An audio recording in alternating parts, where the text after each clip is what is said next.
Mix 104.1 Talk 101.3 The Buzz. We're on MixTV.tv. We're just a couple of minutes away here from what will be our second in our Mix Mornings debate series. Today we'll have the General Sessions Judge Division 2. We'll talk with the candidates. They are here, and we'll talk to them in just a moment. Let me pass along a few news headlines this morning. Blythe Bower Elementary placed on a soft lockdown on Thursday as a mother of a student there left messages threatening the school. It was recorded on a Bradley County Juvenile Center device. Clean police officers and investigators responded to the home. The mother, identified as Ashley Cochran, age 34. She did admit to leaving the threatening voicemails. Through Clean Police investigation, there were no weapons. According to this, there were no access to weapons, posing no immediate threat. Also, Rochelle Shelton, the principal of George R. Stewart Elementary, has announced her retirement. 7 years at George R. Stewart, 26 years in the Cleveland City School system. She was with us. If you want to go back and watch the interview, she was with us about 1 hour ago. And a Bradley County grand jury has indicted 3 men in connection with the shooting death of Brandon Stamey in Cleveland last year. Michael Leon Sims charged with first-degree murder. The indictment says Sims did, quote, unlawfully and intentionally and with premeditation kill Stamey. Joseph Dwayne Bishop and Morgan Lee Mills both charged with knowing about Sims' plan to kill Stamey, but did nothing. And the Hot Slaw and Art Y'all Festival is tomorrow here in Cleveland. It's going to be a large event in downtown. Starts at noon, goes until 9 o'clock tomorrow night, and it features a lot of hot slaw. So all of that coming up. But right now, it's time to begin what is our second of our Mixed Mornings debate series, and this morning is brought to you by Serenity Funeral Homes. As this morning, we're going to be welcoming in the candidates for General Sessions Judge Division 2. We're joined this morning by David Calfee, Clay Collins, and Rebble Johnson. Good morning, gentlemen. How are you? Good morning. Thank you all for coming in. And as I say to all the candidates, thank you for volunteering yourself for public service. Well, here's our format, just like we did a couple of days ago with our mayoral candidates in Bradley County. 2-minute opening statement, 2-minute closing statement, 2 minutes to respond, all across the board. That's just easier for Bridget. No, for me too. So anyway, we're just going to begin. We'll go in alphabetical order to begin. So that means we're going to be, well, we'll just go this way. We'll go with the right to left. David Calfee. We'll get an opening statement beginning with you, sir, and we'll go over to you. Thank you. Thanks for having us, Steve. It's a pleasure to take part in these debates and various candidate forums that we've had this year. I'm David Calfee, of course, running for General Sessions Judge Division 2. I am a lawyer here in Cleveland. Spent my entire career here in Bradley County, now just over 15 years as of January. Practiced primarily criminal defense and family law. Also served for the last 11 years as of this month as the Benton Municipal Judge. So I have experience as both a lawyer and as a judge. I practice in both divisions of our General Sessions Court weekly, if not daily. I have served as a special judge in each of the divisions of those courts. So I do this work. I do this work on a regular basis. I have heard virtually every type of case that one of these judges, either in Division 1 or 2, can hear.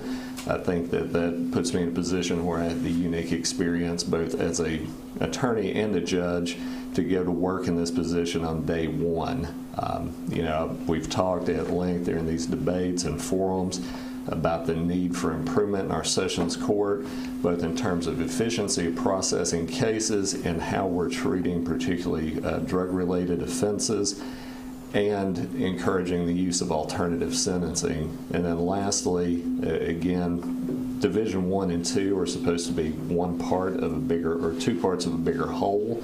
It would be my intention, if elected, to work diligently with the Division 1 judge to make all parts of General Sessions Court run more efficiently. had the privilege of speaking to both the Division I candidates. I know that they share similar views on that, and hope that we can make Bradley County General Sessions Court more efficient for everyone. Thank you, David Calfee. And now Clay Collins with your opening statement. Thank you, Steve. So my name is Clay Collins. A little bit about myself. I have 5 beautiful children, ages 11, 7, 5, 4, and 1. So we're in the thick of it. I'm married to the most beautiful, patient woman, Carly Collins, my best friend. We attend and are members at First Baptist. My faith is extremely important to me. I'm also a strong conservative, extremely pro-life. Actually worked with the Alliance Defending Freedom before becoming a prosecutor, advancing and defending pro-life legislation throughout the nation. Worked on Capitol Hill with the Republican Party in the House Judiciary Committee, also advancing pro-life legislation. For the last 6 years, I have served the people of Bradley County, also McMinn, Monroe, and Polk County as a prosecutor with the District Attorney's Office. In that role, I handled thousands of criminal matters, tried dozens of cases, obtained jury convictions in first-degree murder, child rape, DUI, and pretty much everything in between that. I really loved the job of a prosecutor. I loved working towards justice, working with victims, law enforcement, defendants as well, and thought I might end up as a career prosecutor. But in that role, being in 4 counties, being in juvenile court, sessions court, criminal court, in all of those counties, as well as some circuit court, what I saw was a tremendous need here in Bradley County for improvement in our criminal justice system, especially in criminal sessions court. Right now, the average case takes anywhere from 2 to 4 years to go to trial in our county, which should be better. We need speedy justice. That's what our Constitution says. That's what our rules of criminal procedure say, and yet 2 to 4 years is not speedy. And what we're seeing, and what's really concerning to me as a parent here, is that our crime rate has been going up and up and up. A big reason for that, when you take 2 to 4 years to get people to trial, and most of our crime, as you know, is drug-related, people on drugs usually continue in that path. And we're not doing them any good by taking 2 to 4 years to get justice, and we're not doing our community any good. So that's the reason I decided to run for judge. All right, thank you very much. And now to Rebble Johnson with Rebble, your opening statement.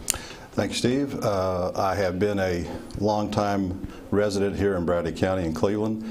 I've lived in Cleveland for over 50 years. I attended Mayfield and Arnold and even at Cleveland High briefly.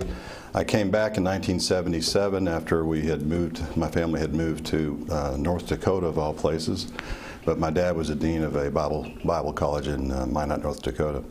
But we moved back to Cleveland in 1977, and I've been in Cleveland ever since. I went to Cleveland State for 2 years, then to UT Chattanooga for 2 years, and then went to law school at UT Knoxville, and then still resided in Cleveland at the same time. After graduating law school, I came back and opened a practice back in those days. It was across from the courthouse next to Diamond Lil's restaurant. And after about a year of private practice, I was approached about going into the district attorney's office, and there I was an assistant DA for over 11 years as a prosecutor full-time. When I left the DA's office, I had become the team leader for Bradley and Polk counties, and tried a lot of cases, including from death penalty cases to public intoxication cases and everything else.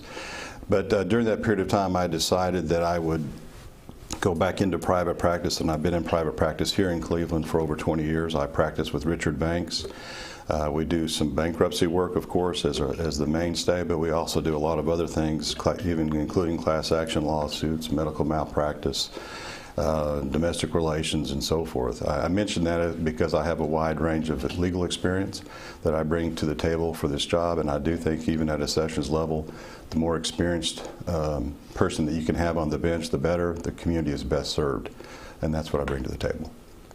All right, thank all of you, and we're going to go to our first question now. Again, if you're just joining us, we're on Mix 104.1. We're also on Talk 101.3 The Buzz, and we're on MixTV.tv, where you can watch live or go back and watch. And so we'll just go down the line here. We're going to begin this time with Clay Collins. And here's the question. This, of course, be for all three of you. Can you explain your judicial philosophy and and this actually came from the audience, from the public. They say in plain English. Now, I'm not necessarily saying, but you know what I mean. If you can just, all three of you, explain your judicial philosophy. Clay? Sure. So my judicial philosophy is extremely conservative. I think that the Constitution is the supreme law of our land, and we need judges that are willing to enforce that. I'm an originalist when it comes to the Constitution. I think that it is not a living, breathing document. I think it means what it says, and it says what it means, and we need to, as judges, enforce it as it is written and not interpret what we want into it. As far as that looks as a criminal sessions judge, what you're looking at in criminal sessions judge is criminal law as well as constitutional law mostly. And so you need a judge who is willing to enforce the law as it is written, not someone who wants to legislate from the bench, not someone who wants the law to be a different way and then makes the law what he says it is. So my big thing is we need to have judges that want to follow the law. It's very simple. I think that's pretty plain English. I don't even need 2 minutes to say that. We need a judge that will follow the law, and that's my judicial philosophy. All right, we're going to ask the same question to Rebble Johnson. Rebble, if you can explain your judicial philosophy.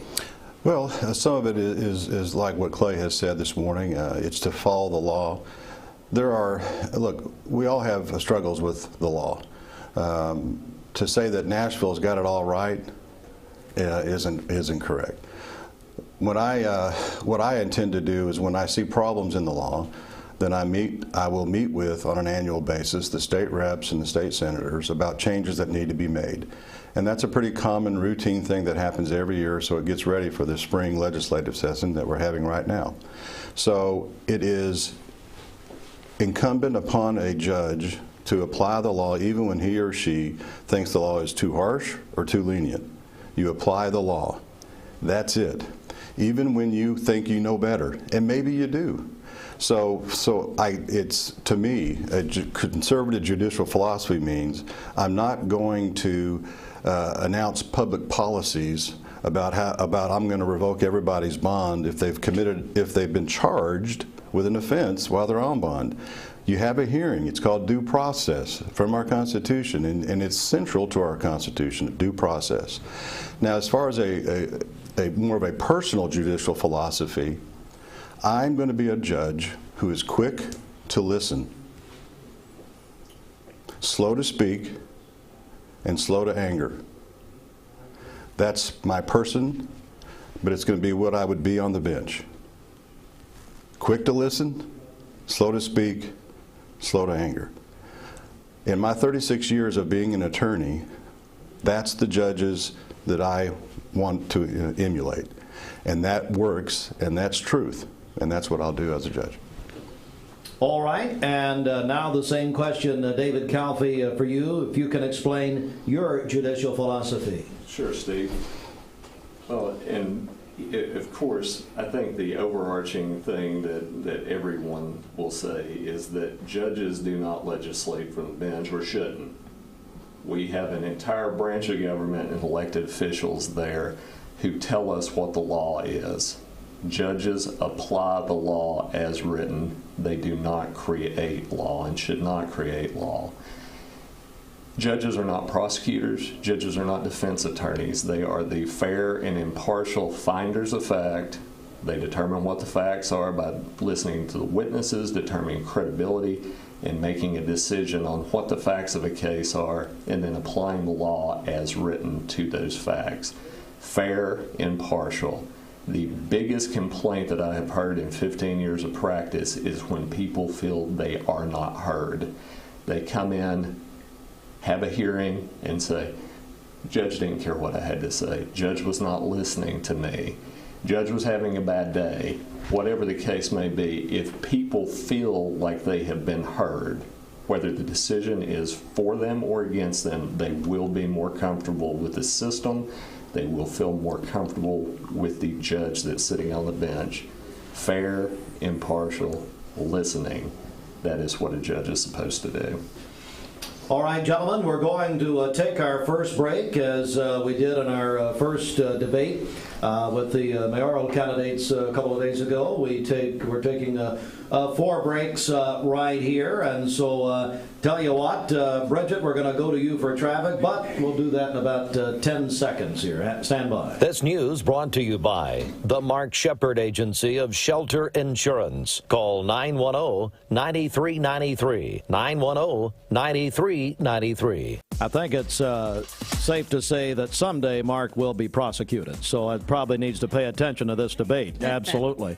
All right, let's get a check of the streets. What's going on? Okay, this Don Ledford Cleveland Mixed Highway Patrol report is brought to you by Don Ledford in Cleveland. It's time for Don Ledford's annual pre-owned springtime sales event. Did you know that Don Ledford has over 175 quality pre-owned vehicles available right now, and over 130 of them are SUVs and trucks? That's at Don Ledford Cleveland on North Lee Highway. We have no reports of any accidents this morning.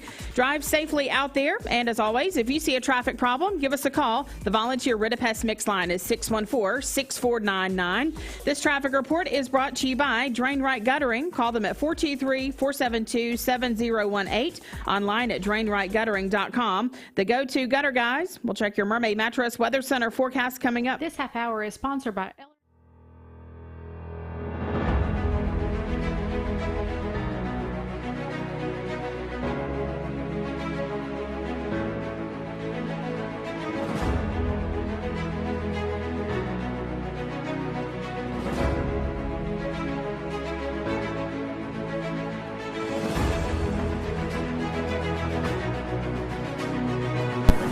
Hi, I'm Sandra Donaghy, your criminal court judge. Thank you for giving me the opportunity and trusting me to serve as your judge for the last 7 years. I've been a lawyer for 38 years and practiced on all sides of the courtroom.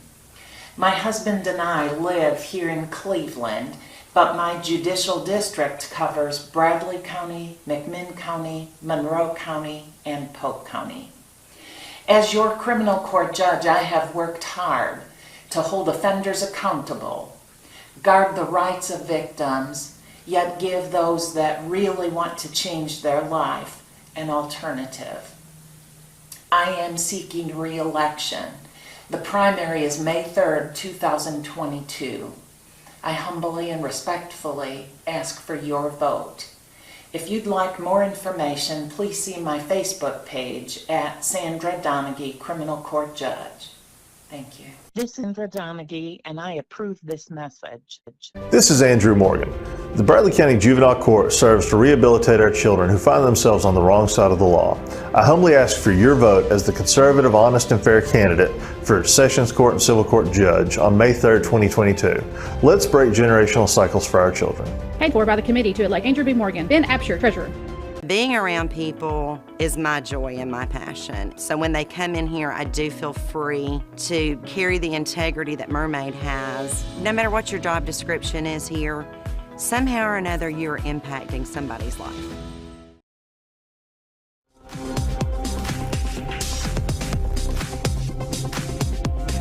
All right, let's go inside the Mermaid Mattress Weather Center. Roger Pickett says vote Mermaid. Thank you to the hundreds of customers that left 5-star reviews after their experience of buying from us at Mermaid Mattress. I won't say which one. Somebody said, is that a write-in? That's pretty good. All right, Bridget. All right, for today, we'll have occasional rain showers throughout the day. A high of 52, a low of 33 tonight, with a shower of rain or wet snow possible tonight. What? Huh? For tomorrow, Snow? partly cloudy, a shower of rain or wet snow possible during the day. Tomorrow, a high of 56 and a low of 30. You really, I mean, you're just against the community, aren't you? Mostly sunny on Sunday with a high of 72. Your current Vascular Institute temperature is 42 degrees. This weather forecast is brought to you by Bradley Concrete and Lamcon Ready Mix, family-owned business serving Cleveland for over 40 years. Call them at 423-479-4541 or visit lamcon.us to find out more. And we're back now at 8:26. Good morning, everybody. everybody. You're listening to Mix 104.1 Talk 101.3 The Buzz. We're on MixTV.tv, and today we have our General Sessions Judge Division II debate, joined by David Calfee, Clay Collins, and Rebble Johnson.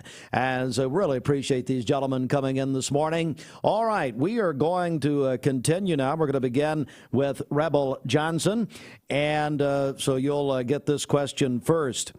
So as a prospective judge, what do you consider your greatest strengths but also weaknesses? Rebble, we'll start with you. My greatest strength is going to be my legal experience. I have like I said a few minutes ago, 36 years as an attorney. 12 of those was as a prosecutor. I've also defended. I've had lots of criminal cases where I was defending. Unfortunately, a lot of those were close friends and family. Maybe you don't have that kind of an issue ever come up in your background, but I've had. So I bring a lot of experience. And look, I am a conservative person, philosophy, but I'm a Christian, and my character is important. Any judge that takes the bench, those kinds of issues are central. I've often said I would rather have a person fresh out of law school who had character than someone who had 50 years of experience who didn't. So to me, even the experience that I do have, more importantly, is a person's character. And having lived in Cleveland now for over 50 years, I would encourage your listeners to take this position extremely seriously. This is very important, this position. Talk to people who have lived in the community a long time, talk to law enforcement, talk to people in the criminal justice system that you may know, and do due diligence in this election. And in this process, check out all the websites are now a common thing that each of us have. Go to the websites, do some background on all three of us. When you go to my website, you'll see the last two events that we have shared the stage with in full. I don't edit anybody out, and you get to see all three events. All three candidates speaking. And I think it's important as a judge to be fair, and that's where that comes from. So I think I offer that to the people as I stand here. All right, so now same question for David Calfee. As a prospective judge, what would you consider your greatest strengths but also weaknesses? Well, I think that my greatest strengths come with my experience both in life and specifically occupationally related to this. I have, throughout the course of my life, grew up farming. I've worked in factories, worked in warehouses, I've worked in restaurants. I was coke man, heavy equipment operator at one point in time. So I think that the breadth of my experience in my work background has helped me understand and connect to people, and I think that that's very much transitioned or translated into my legal practice. I have handled, as I've said, I've handled every type of case that comes through any division or general sessions court. I have litigated them to bench trials. I've handled criminal cases from preliminary hearing all the way through jury trials in the past. So all that experience from my attorney life, it absolutely transitions into the qualifications to be a judge. And then I've actually been a judge. It is a lot different than being an attorney. As an attorney, you're taught to argue, to present facts, to speak instead of listen. And it's hard to kind of switch that whenever you transition onto the bench initially. Greatest weakness, quite frankly, I'm probably a little bit of a control freak. The people in my office will tell you that I do almost all of my own work, with the exception of scheduling. So drafting pleadings, writing orders, all those things I take very tight control of, and that is probably my greatest weakness, but I do it because you may say I'm very fixated on attention to detail, and I want to make sure that everything's done right. All right, and same question for Clay Collins. As a prospective judge, what do you consider your greatest strengths and weaknesses? So my greatest strengths, I would think, would definitely be my experience in criminal law. Over the last 6 years, that's the law I have done as a prosecutor. I've tried probably 50 or so cases. I've practiced in every single court in 4 counties: juvenile criminal courts, sessions criminal court, and criminal courts in Monroe County, Polk County, McMinn County, and Bradley County. In that role, I've handled thousands of cases. As a prosecutor, you're not all just about getting convictions. You're about justice. And that means a lot of times you have to dismiss cases. A lot of times if the proof's not there, you have to look at it and say, this can't go forward. And so that experience of being able to look at cases, look at the facts, will help me tremendously, because at the end of the day, right now as constituted, this is a criminal court. And we need someone who has tremendous current experience in criminal law. And I think my experience speaks for itself on that issue. I've also, before becoming a prosecutor, I've devoted my entire career in law to public safety. For the first 2 years of my career, I worked with counties and cities throughout the nation, shutting down public nuisances that were being operated as drug dens, prostitution rings. And so I spent my career fighting for public safety, and I think that will translate well, because at the end of the day, a judge is about enforcing the law and order and public safety. As far as weaknesses, I know people always say, oh, you're too young to be a judge. But I think that weakness of being perhaps youthful, I don't feel youthful with 5 children, and they kept me up most of the night last night, so I definitely don't feel youthful today. But that youth will actually give me the energy and the ability to really work through a docket. When you have 5,000 to 7,000 cases that are in that court every year, you need someone who's willing to work every single day. And I would say that Judge Freiberg, who's elected to a higher court, was actually younger than me when he was elected, and he's done a great job. Okay, thank you very much. And now we have another question. This was actually sent in. We solicited questions from the public, and this one came into us here. And I want to begin this time around. It'll be Clay Collins, and then David Calfee, and then Rebble Johnson.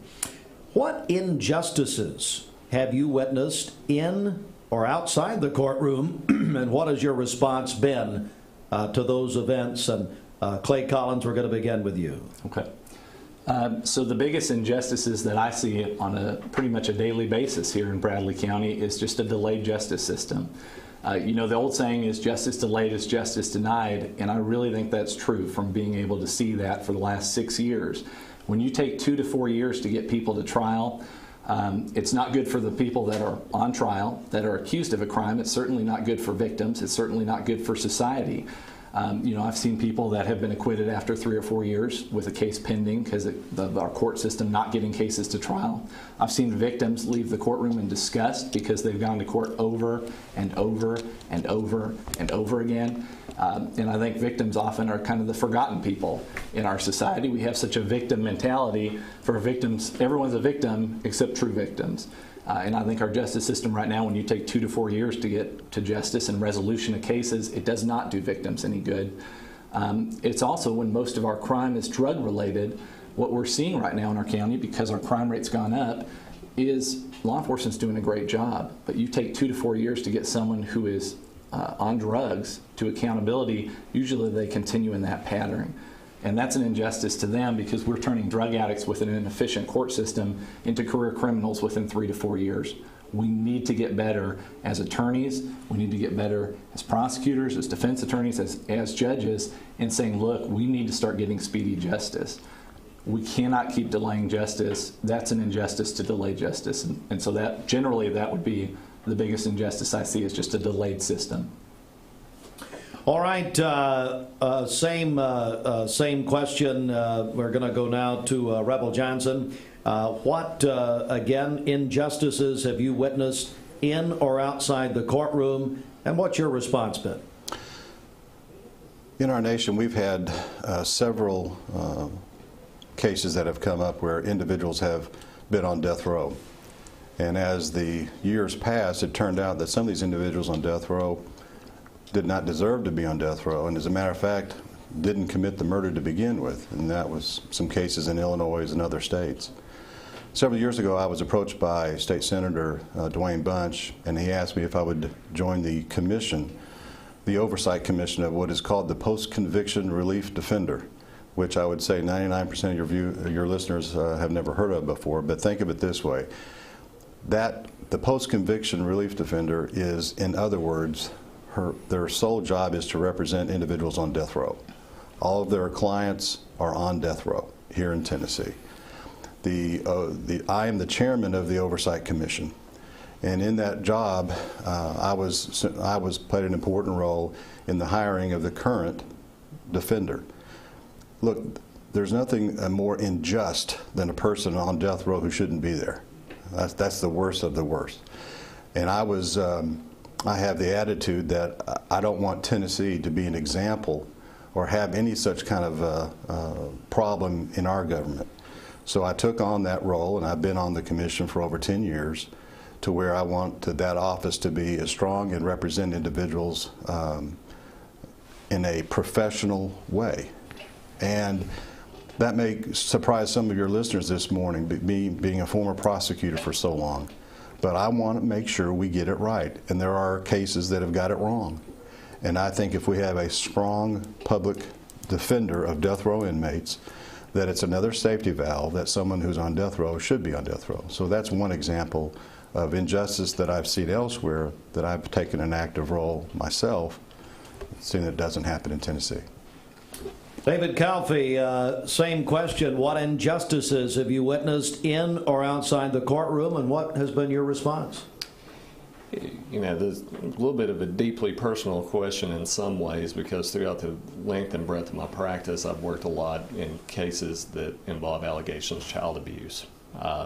And in particular, I had a case up in Morgan County in which about a 15-month-old child was placed back into mother's home after having been removed, and shortly thereafter was murdered by a mother and her boyfriend.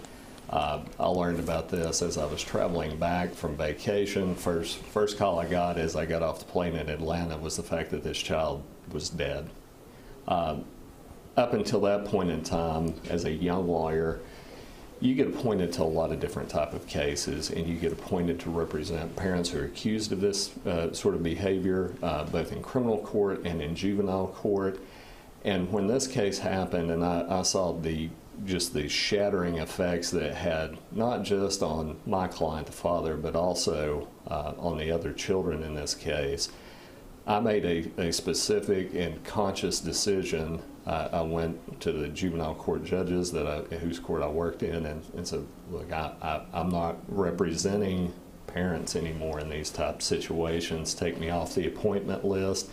I will specifically only represent children as a guardian ad litem and advocate for their best interest. And since that time coming forward, I have very much been very, very conscious about the types of cases that I have chosen to take as a private attorney. And there's some I simply turn away because I will not take on a case involving that sort of allegation.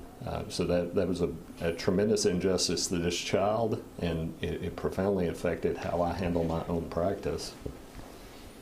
Thank you all, and we're going to take another break right here. This is Mix 104.1, Talk 101.3 The Buzz. We're on mixtv.tv, and you are either listening or watching our debate. This is a Mix Mornings debate series brought to you by Serenity Funeral Homes. And this morning, General Sessions Judge Division 2. We're going to take a break right here and come back. And Bridge, I want to go over you. I understand we have a traffic problem right now. That's right. This Don Ledford Cleveland Mixed Highway Patrol report is brought to you by Don Ledford in Cleveland. April is Chevy Truck Month at Don Ledford Chevrolet in Cleveland, where they say yes. Buyers of select new 21 and 22 Silverado light and heavy duty trucks, or 21 and 22 Colorado trucks, get $1,000 toward eligible accessories or a $500 rebate at Don Ledford Cleveland on North Lee Highway. Crews are working a situation on Inman Street. A truck stuck under the bridge there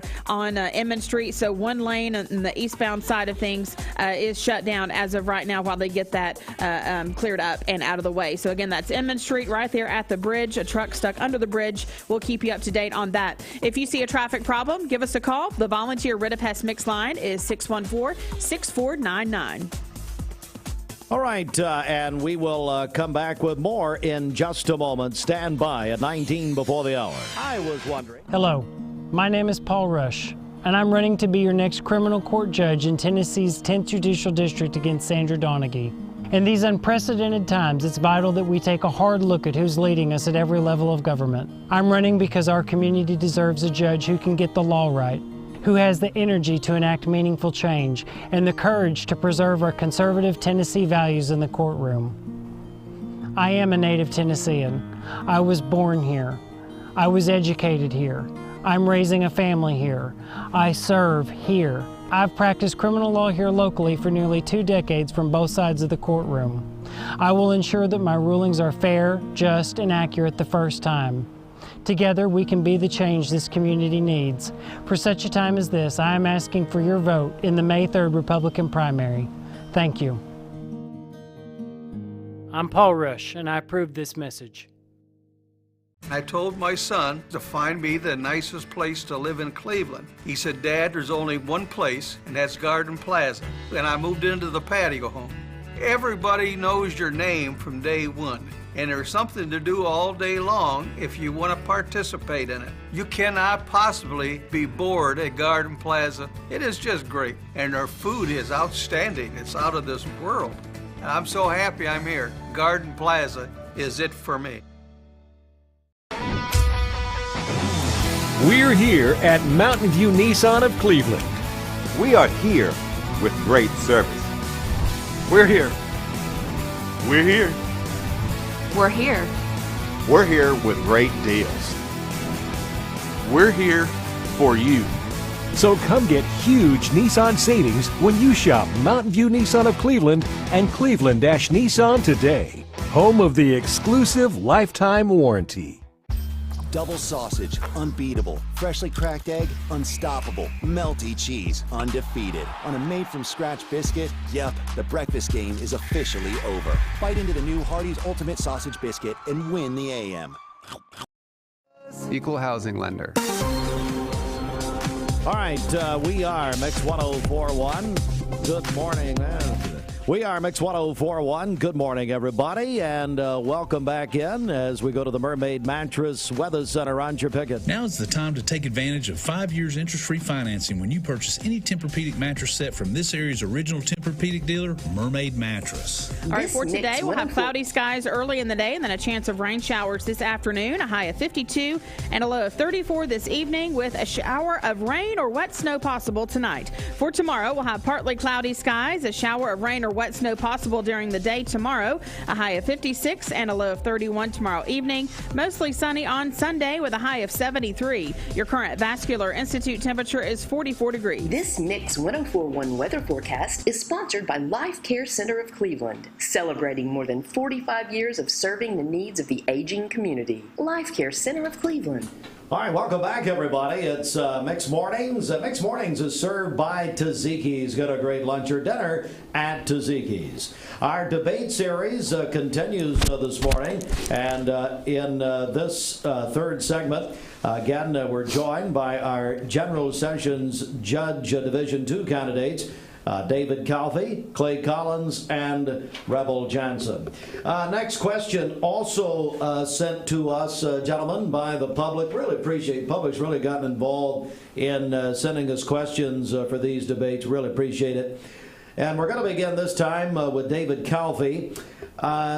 Violent crime, particularly youth violence, is perceived to be a crisis or at a crisis level by many experts. What, if any, do you believe is the appropriate role for the judiciary in addressing this perceived crisis? David Calfee.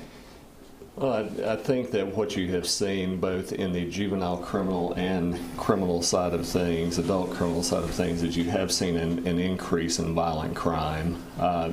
Juvenile criminal court is designed specifically to intervene, to correct, to rehabilitate. That is the purpose in that particular segment of our courts. However, there are crimes, obviously, that are so severe and the ages of the children involved are advanced enough that it is appropriate to transfer them to adult court and be tried as adults. And that happens in probably the most severe or extreme sort of situations. So I think that, one, in the juvenile criminal role, you have to examine the facts of the case and determine whether or not, when a transfer is requested, if it meets the elements. If so, that case is transferred to adult court. In the adult criminal sessions court, I think what we see a lot in terms of violent crime are aggravated assaults, domestic assaults in particularly, the aggravated robbery. A lot of those situations are domestic oriented. They are drug and mental health fueled in some ways.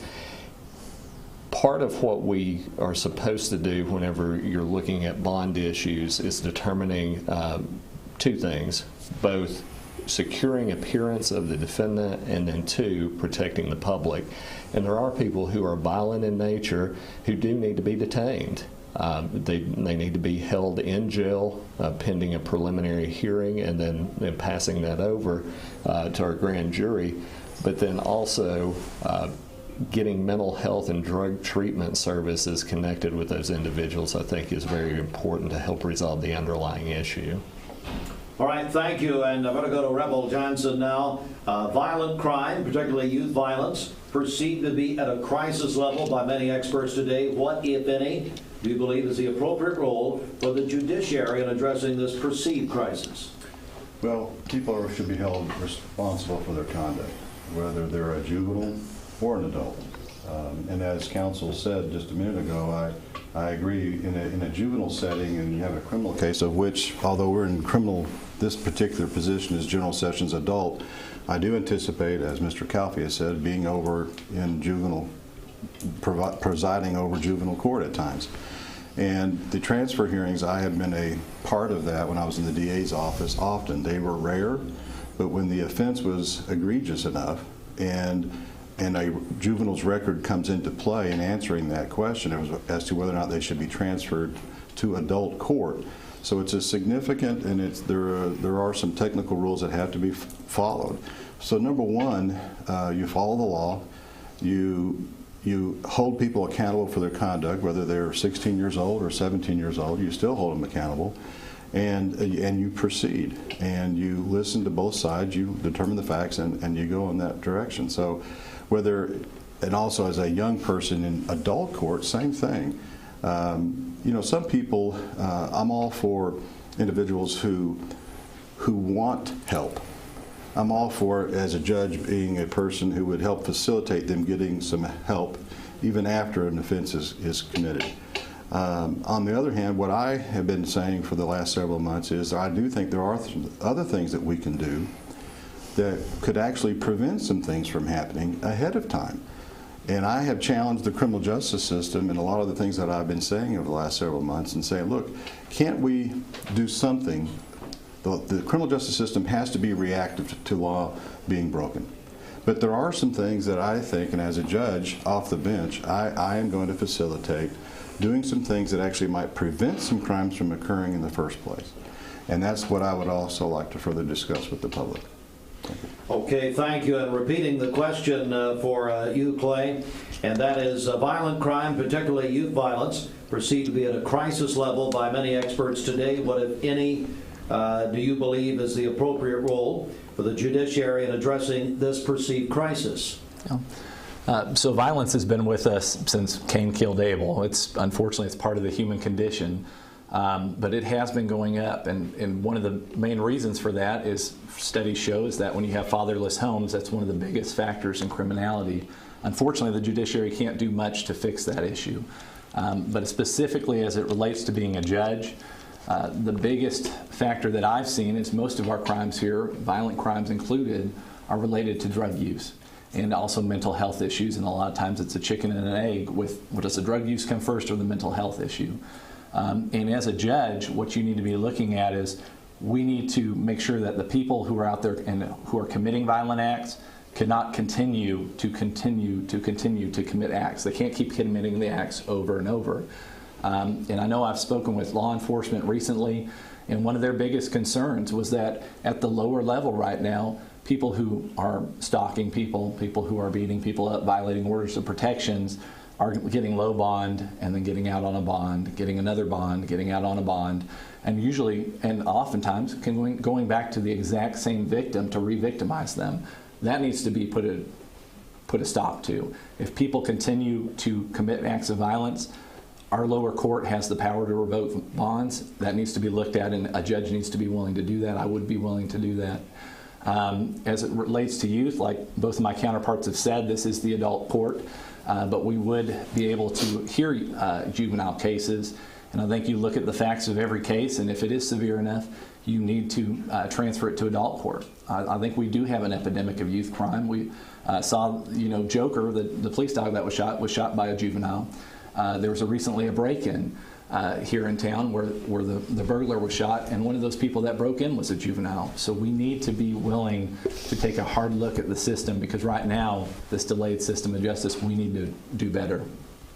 All right, and one more question during this round, and we're going to begin this time with Clay Collins.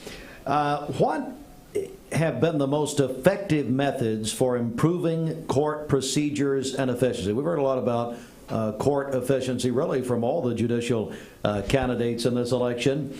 And then what, if any, do you believe is the appropriate, let me back, I'm sorry. What other methods would you suggest? Let me back up here. We're talking about court efficiency.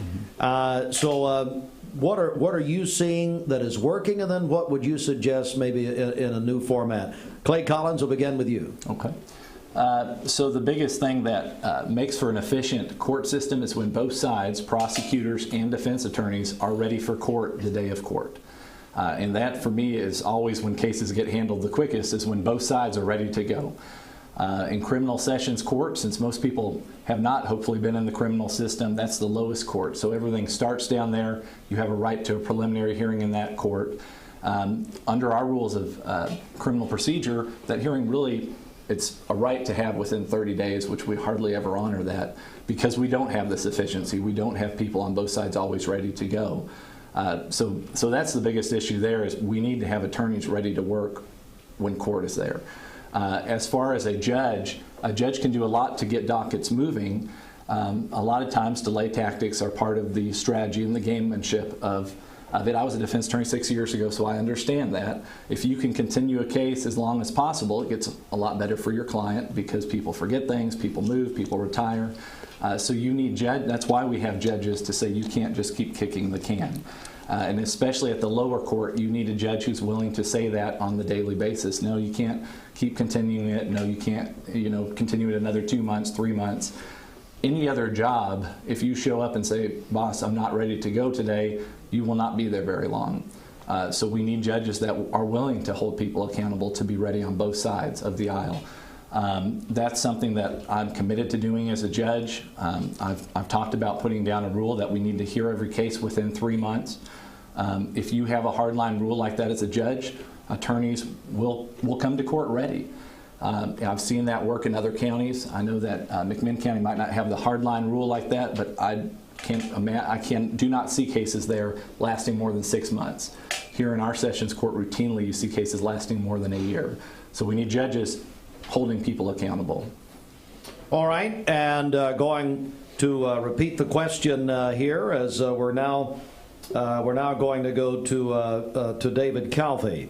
And in your opinion, what have been the most effective methods for improving court procedure and efficiency? And then what else would you suggest? Well, I think that as an attorney, every time I walk into the courtroom, I'm expected to be prepared to have a case heard that day. And when you are able, and I've told this joke before, so I'm apologizing to anybody that's heard it, Don Reed, the famous attorney up in Athens, used to say, if you continue a case long enough, someone may die. Well, that happens. People move, people get tired of coming back and cases not being prosecuted, so delay tactics certainly are something that are employed constantly. And it's not just necessarily by the defense. Sometimes the prosecution needs time to get something in order on their side of it. But one of the things that I think is problematic if you push cases through on an arbitrary time frame is that Sessions Court is designed in part to make a probable cause determination and to give everyone a chance to look at what the evidence would be if it moves forward to trial. Sometimes you find cases that there's an issue with, and it gives a prosecutor a chance to look at it and think, you know, we have an issue here. We need to impose or look at an alternative resolution to a case. So you can be too efficient pushing things through when they're not ready, clogging up our grand jury and clogging up our criminal court on the circuit level, and that's a problem because essentially you're kicking a can down the road for somebody else to deal with. But you do need people to be held accountable. You do need to have cases heard in a reasonable time frame so that in drug cases, in DUI cases, lab reports are back so that the facts are known. And a lot of times when those facts are known, cases resolve in our General Sessions Court or are ready to be bound over with agreements. All right, and now to Rebble Johnson. What, again, have been the most effective methods for improving court procedures, efficiency, and then what would you suggest? Well, I'll look back when I was at the district attorney's office, and when I left the district attorney's office, every case in Bradley County Criminal Court was set for a status day and a jury trial day in 3 months. Now that's how I left it when I went back into private practice. It wasn't all me. To be that efficient required a judiciary and a prosecution's office and a defense bar and a clerk's office and law enforcement working together. One component can slow the whole thing down, and it happens. I have experience in doing just what is being complained about that's existing now. But I don't get full credit for that. It was a whole group of people. In anticipation that if the people of Bradley County elect me for this position, I have met with a lot of law enforcement with the county. I've met with law enforcement from the city. I've met with the district attorney's staff here in the Cleveland office. I have spoke to the future public defender. I am meeting with other members of the system next week to get their perspective, because every one of them that I've talked to want the same thing. They want an efficiently run. So if you've got components that want to get there, the question is what's the problem and what's caused the delay? Well, I know this, the judge plays a role, but not exclusively. You could have a public defender who demands a jury trial in every case, and the whole system's going to come to a halt. You have to have a personality and a work ethic that requires the judge working with the DA's office, the PD's office, law enforcement, and the clerk's office in order to get an efficiently run system. I've done it before, successfully, efficiently, and I'd like a chance to do it again. All right, thank you, gentlemen, and we will have one more segment, and we're going to take a break right here. You are listening to Mix 104.1, Talk 101.3 The Buzz, and watching our Mix Mornings debate series on mixtv.tv. Again, if you're just joining us, where have you been? If you're just joining us, you can go back and watch the whole thing at mixtv.tv. Thanks to Serenity Funeral Homes of Cleveland and this area for sponsoring these debates. And we're going to come right back with more in just a moment. Bridget, I do want to go back over to you about that traffic issue that you mentioned just a few moments ago on the Don Ledford Cleveland Mix Highway Patrol report. Yeah, so it is on Edmond Street. It has one eastbound lane shut down. A truck is stuck under the bridge there on Edmond Street. So we'll be sure to keep you up to date on that. If you see a traffic problem, as always, give us a call. The volunteer Red Mix line is 614-6499. All right, and we'll come right back with the final segment of our debate, including closing statements in just a moment. This half hour. We're all picky about our produce, and whether you're a thumper, a sniffer, a squeezer, or just plain particular, we promise no one is more picky about produce than Food City. That's why we're introducing our Picky Promise.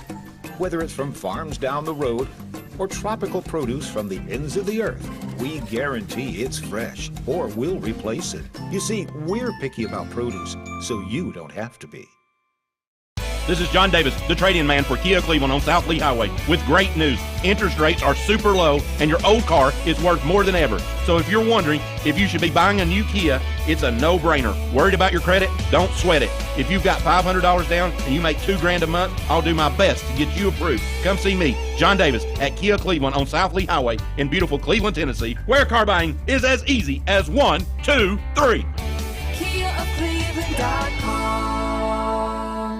The Vic Vascular team is leading the way in peripheral vascular care in our region. Feeling of pain in your legs, loss of sensation in your feet or toes, open sores that won't heal, weakness when walking. Do you have flow problems? These are the first signs of peripheral artery disease, PAD. PAD affects 1 in 5 Americans, and when untreated, can result in the loss of a limb. If you or one of your loved ones are experiencing the signs of PAD, be evaluated. We are Vascular Institute of Chattanooga.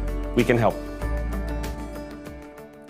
Peyton Southeastern is hiring. If you are looking for a stable, long-term career, they have an immediate opportunity for full-time employment with advancement opportunities available. Potential to earn over $20 an hour. Apply now at jobs.kroger.com to work at Peyton Southeastern in Cleveland. That's jobs.kroger.com.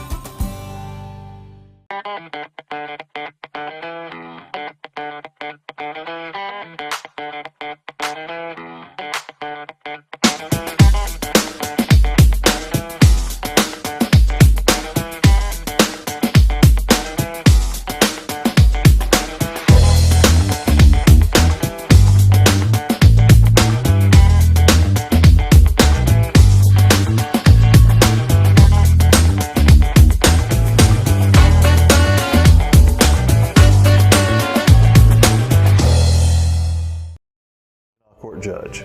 I'll see you at the polls. Paid for by the committee to elect Andrew B. Morgan, Ben Absher, Treasurer.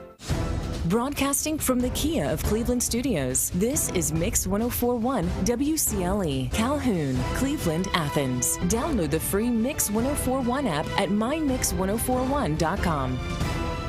The top of the hour is presented by Best Buy Metals, making sure the top of your house is the best it can be. BestBuyMetalRoofing.com. All right. Good morning, everybody. 9:03, and you're listening to Mix 1041, Talk 1013 The Buzz, and you're watching MixTV.tv. It's our final segment for this morning's Mix Mornings debate series. This morning, we're so glad and pleased and also thankful that these gentlemen have come, and as we say about all the candidates, they've offered themselves for public service. General Sessions Judge Division 2, and we appreciate them joining us. Let me give you a peek at what's happening Monday. We'll be joined by Criminal Court Judge District 10, that's the 10th Judicial District, with Paul Rush and Sandra Donaghy. They'll join us Monday morning in this same hour and in this same slot. Well, we've got a couple more questions, and then we are going to get closing statements, and that's going to be it for this morning. We're going to begin this question with Rebble Johnson, and this question was sent in to us by the public. And let me get everything said here. All right. How would you balance being an independent judge and an elected official? Rebble Johnson. Well, the independence, to me, and the ethics of it all is character issues again. I was asked recently about being in court, and in a smaller community, of which I still consider Bradley County a smaller community, and especially as a person like myself who's been around for so long and knows so many people, ethics start with issues of disclosure. And I think that's a fundamental thing. If elected as judge, and I have cases before me where there are parties involved, one of the things that I will do on an every case basis is to let the other parties know, the district attorney's office and the defense attorneys, know what kind of personal contact or involvement I have with the people that are in the courtroom. You can see how this comes up much more in a smaller community. One of the things that I have seen that I want to be a little different about is when I have knowledge of knowing a person, I'm going to be disclosing that to the court. Then at that point, the parties decide whether or not they think that's a conflict of interest of which I couldn't participate in. So that's the kind of ethics that I want to bring to the bench and that I intend to bring to the bench. The impartiality, frankly, is something that is akin to when I was at the DA's office. And as Mr. Calfee said earlier this morning, when you're in the DA's office, it's a quasi-judicial role. And what you have to do is, frankly, it comes back to a character issue again, and not being affected by other biases and so forth. Look, when I was in the DA's office, if you weren't willing to make an unpopular decision, you ought to be doing something else. And as a judge, there's going to be times when people that I know and other folks are going to be in the room, and I may make a decision that they're not going to all agree with. And that comes with the territory. So I'm prepared to make those kinds of decisions. All right, now Clay Collins, how would you balance being an independent judge and an elected official?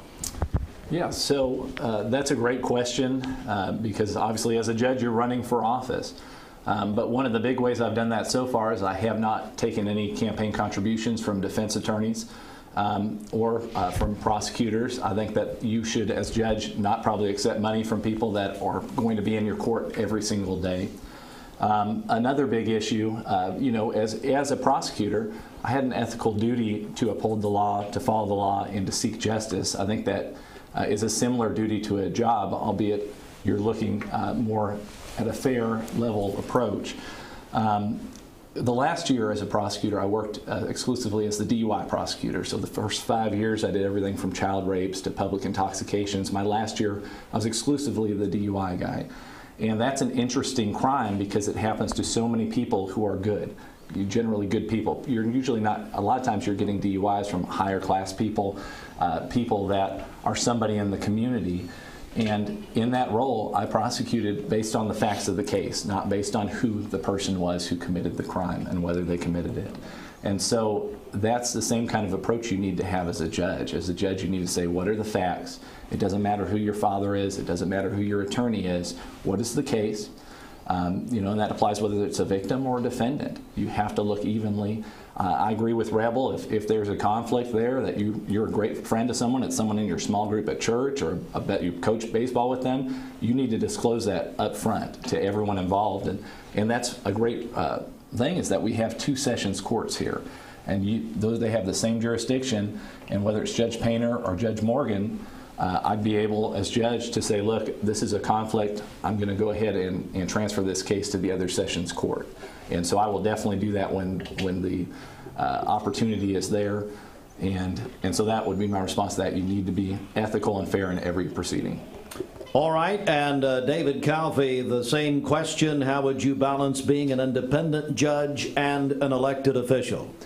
Well, and that is a good question, because I know as we've been campaigning, you get a lot of questions from voters about the role of an elected judge. And not all states do this. Some states judges are appointed. Some states judges are selected by a different process. Our system allows voters to hold a judge accountable. And even though we only have judicial elections every 8 years, if as a judge I'm not doing my job and the voters have no confidence in me, then in 8 years they're going to let me know about it. So in your role as a judge, you follow the law, you apply the law, you treat people fairly and impartially. You don't do favors for your buddy just because he's your buddy. You do everything above board. You recuse yourself where there's conflicts. You have everything transparent and in the open. And in General Sessions Court, this is not what we call a court of record, meaning that the decisions made by a General Session judge are always appealable either to our Court of Appeals or, more likely than not, to our circuit court. So everything you do is subject not just to review by the voters, but subject to review by a higher court. Transparency, fairness, impartiality, that is how you balance independence as a judicial official and your role as an elected official. All right, thank you, gentlemen. And this is going to be the final question prior to the closing statements. And this talks about legal experience, and I'm going to begin with David Calfee on this. So what part of your legal experience over the years would prepare you to be a judge day one? Well, in two parts of it. One, for 15 years I've been here in our Bradley County courts. I've worked here my entire career. I've been in every single division of our General Sessions Court with the exception of Environmental Court, and I have been a special judge in every one of those divisions. Also, with the Benton Municipal role that I fill, for 11 years now, I have heard city ordinance violations and traffic tickets. Traffic is a huge component of General Sessions Division 2. Anytime someone's charged with a traffic offense by a state trooper or highway patrol officer or county deputy, they come to this court. So I've done that for 11 years in high volume. I have also represented clients on both sides of juvenile issues. I've represented children as guardian ad litem in juvenile issues. I have served in these roles, so I'm intimately familiar with every area of law that our General Sessions Division 1 or General Sessions Division 2 judges feel. I can go to work day one. I'm ready. I want to go to work, and hopefully the voters give me that opportunity. All right, Rebble Johnson, same question for you. What about your legal experience would prepare you to be a judge day one? Well, as commented on a little bit earlier, I've been an attorney for 36 years. And I've done a wide variety. And as a citizen looking out, I would want a judge who has a wide variety of experience, not just as a prosecutor. If I was on the outside looking in, I would want a judge who has had prosecution experience, but also defense experience. And I've had that as well.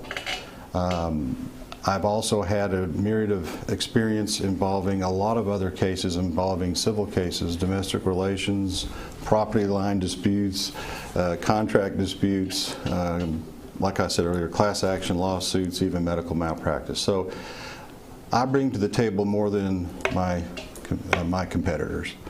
Frankly, a lot more. I've been asked, are you overqualified? And the answer is absolutely no.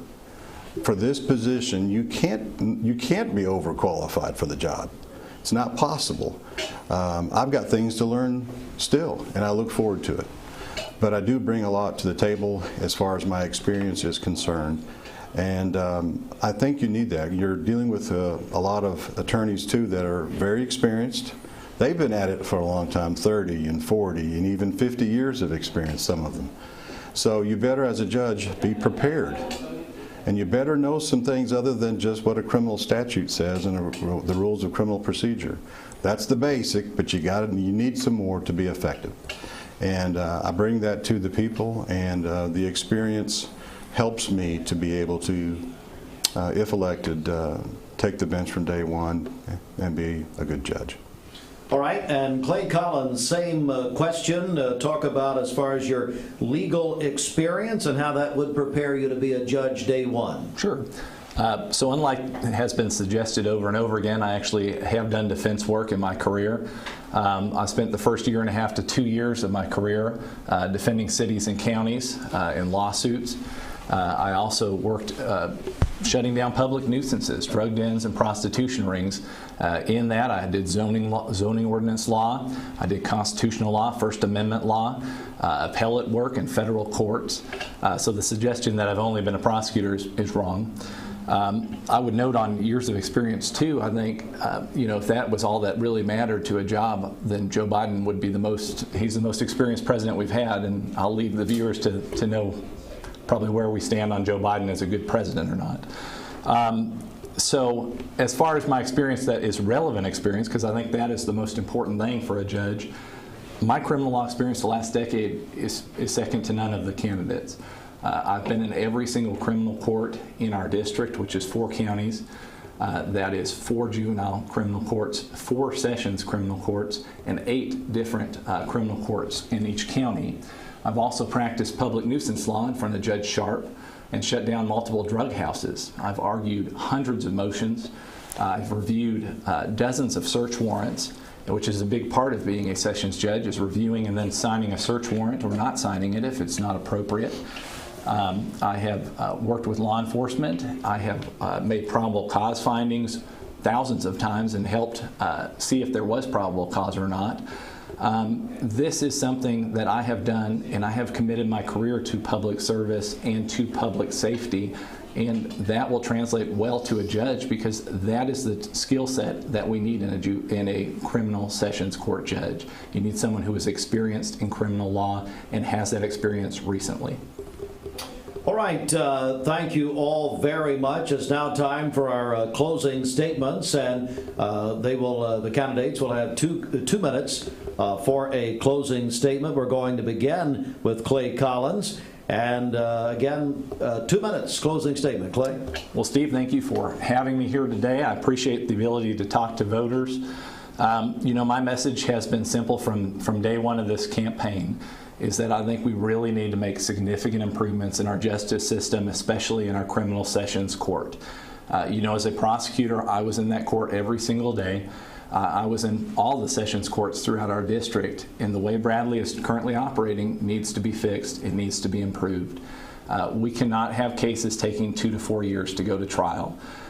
We can always make excuses for why we can't get the job done, but that is not serving our community better. I cannot tell you over the years how many times I have looked victims in the face and had them say, look, this system is broken. I'm not coming to court anymore. Drop it. I'm not getting justice. I have talked to defendants who have had their life in limbo for 3 or 4 years as they wait on courts and lawyers over and over again. We should not be having a system of justice that's that delayed. This is our lowest court. Everything starts down in that court. We need a judge who is willing to hold both sides, prosecutors and defense attorneys, accountable to get things moving through the system. That's why I decided to run. I left my job as a prosecutor, which was a huge decision with 5 kids and a wife and a house payment and everything else, because I wanted to make this change. I wanted to help get justice moving swiftly. What we've also seen, and I've talked about already, is our crime rate has gone up because of our delayed system of justice. When you take 2 to 4 years to get people to trial and accountability, usually when it's drug-related crime, which 88% of our crime is, people continue to commit crime after crime after crime. I've personally prosecuted folks that have picked up 5 to 10 felonies from their first one to that going to trial. And so what we're doing by delaying justice to people is a lot of times we're turning drug addicts into career criminals in that 3 or 4 years, which isn't just for them, and it's certainly not just for society. So we need a judge who's willing to get things moving at our lower level and who's willing to work hard, and that's what kind of judge I will be. I would definitely ask for your vote and support. All right, and now to David Calfee. David, you have 2 minutes for a closing statement. Yeah, thank you, Steve. And again, thank you for hosting these debates. This is very beneficial for the public to get to know everyone and to actually know who's running for what position, because there's a great deal of confusion, particularly among our judicial elections. You know, I have spoken at length about the things that I see as issues in this court, things that I think that we can do to improve them. I also, on our Facebook page, have every speaking engagement that we have done so far in full. Voters should view all speaking engagements from all the candidates so that they can make the best informed decision, and at the end of the day, vote their conscience as to how they think Bradley County will be best served. I believe that my experience, both as a lawyer, both as a judge, and life experience makes me an ideal candidate for this position. I can go to work day one. I will work tirelessly, as I do in my legal practice, as I have in every job I've ever held, to make this system work in a maximally efficient way possible, while still being practical and weighing the considerations of each case, encouraging resolution in sessions court on misdemeanor cases, either by bench trial, by agreement, or by alternative sentencing measures I think that we do need to implement a better organized program to treat drug addiction, whether it is in a formalized drug court in General Sessions Court, or whether it's utilizing the nonprofit and faith-based organizations that we already have. I ask for your consideration. I ask for your vote either in early voting next week, starting on April 13th to the 28th, or on May 3rd. And I thank you for your consideration. Thank you, David Calfee. And now, Rebble Johnson for a 2-minute closing statement. Rebble? Thank you very much, Steve. I would also ask the listeners this morning to, if they haven't already, to go to my Facebook site or voteRebbleJohnson.com, and you'll find there the last two events that the three of us spoke, and you'll see the video in full also. I think we've had over 2,000 people already do that here in the last couple of weeks. And that way you have each of us speaking again for ourselves. And this is a big deal. This particular position in some ways is the foundation of our criminal justice system in this area. And it's really important what happens. One of the three of us is going to be your next General Sessions judge, and we as a community need to make the right decision. You need to be informed. It's going to take some time on your part as a voter to check out the videos, listen, and ask questions as has been going on this morning. It's really important. And I appreciate you doing that. Now, on the efficiency issue, I commit to that issue. I've done it before. And it's interesting, if some of the listeners may have paid attention to some of the comments being made, I did it as an assistant DA with the help of the other components. Now, I haven't been in a recent assistant DA, but I can tell you as a judge, the judge would play a significant role, but not the only role. But I've already talked to these parties, and I do know that these parties want the system to be run efficiently. But I'm going to tell you this in the last comment I'll make. If all I've ever will have accomplished is an efficiently run revolving door, then I failed. That's not what brings me back. Because people have asked me, Rebble, what brings you back? And the answer is I want to do some things that actually prevent some things from occurring. I think the criminal justice system can do a lot better, and I think I can help. Thank you. Gentlemen, thank you very much, all of you. Thanks for coming. We really appreciate it. That is, and look, our goal here, we believe we take this very seriously for all of these elections. This is obviously a big deal for our democracy. And so our stations and all of our platforms, we want you, the voter, to be as informed as absolutely possible. So we would encourage you to stay with us. If you missed any of this debate, you can go back and watch it, mixtv.tv. All right, thanks again, Serenity Funeral Home. We appreciate Serenity Funeral Homes for sponsoring our debates. And thank you very much. And then also we do appreciate very much Austin Chadwick, our buddy Gideon Ratcliffe. Bridget kept the time. I don't know. She's done some. Well, I really wasn't. She's done some boxing match. She's going to start doing boxing and maybe UFC. Is that right? Going to time keep UFC? It's good. That's very nice. All right. We're going to do this again Monday. Criminal Court Judge in the 10th Judicial District, Paul Rush, and Sandra Donaghy will join us. Tuesday, April 12th, Bradley County Road Superintendent Sandra Knight and Tom Collins. And then we are having that rescheduled debate on the 14th with Andrew Morgan and Barrett Painter. So they'll be back with us on that day. Early voting, as they've said, starts on April 13th. We are Mix 104.1, Talk 101.3 The Buzz, and MixTV.tv. Have a great day, everybody. Thank you. Lifetime Certified is the new buzz in town for Vehicles Direct. 12-month, 12,000-mile comprehensive warranty. Lifetime powertrain warranty. Complimentary maintenance for 1 year. Certified pre-owned cars, trucks, and SUVs. Love it or leave it, satisfaction guaranteed. Best trade-in value in town. Kelly Blue Book Buy Center. Vehicles Direct, South Lee Highway in Cleveland at APD 40. Visit vehiclesdirect.com. I choose Direct Primary Care Associates because of the relationship that I've developed with my care team. They take me directly back and start evaluating my needs. I choose Direct Primary Care Associates because of its flexibility, and so should you. DPCA. Practice made perfect. Hi, I'm Andrew Morgan. COVID-19 has caused further delays to our court system. Access to our local courts is paramount for parties in need of relief under the law. That's why I humbly ask for your vote as your conservative, honest, and fair candidate for Bradley County Sessions Civil and Juvenile Court Judge. Paid for by the committee to elect Andrew B. Morgan, Ben Absher, Treasurer. At Mermaid Mattress, we try to buy from as many local vendors